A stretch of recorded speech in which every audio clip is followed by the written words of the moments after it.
Hochul মুসলিমি আলাল মুসলিমি খামসুন, একটা মুসলমানের প্রতি আর একটা মুসলমানের 5টা হক আছে। কয়টা?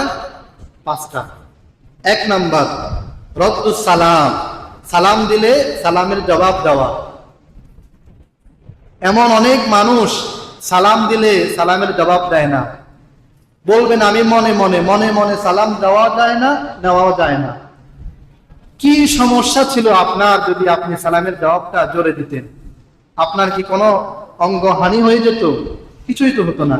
কেন আপনি সালামের জবাবটা জোরে দিলেন না? নবী হাদিসে বলতেছেন রদ্দুস সালাম, সালামের জবাব দেওয়া। 2 নাম্বার আয়াদাতুল মারিজ, অসুস্থ ব্যক্তিকে দেখতে যাওয়া। কেউ অসুস্থ হলে তাকে দেখতে যাওয়া আশপাশের মানুষের দায়িত্ব। 3 নাম্বার আল্লাহ ইজাবাতুদ দাওয়া, কেউ দাওয়াত দিলে দাওয়াত গ্রহণ করা। 4 নাম্বার তাসমিতুল আতিস, কেউ হাঁচি দিলে হাঁচির জবাব দেওয়া। 5 নাম্বার ইত্তিবাউল জানায়েজ, জানাজায় অংশগ্রহণ করা। জানাজায় অংশগ্রহণ করা এটি সকল মুসলমানের দায়িত্ব।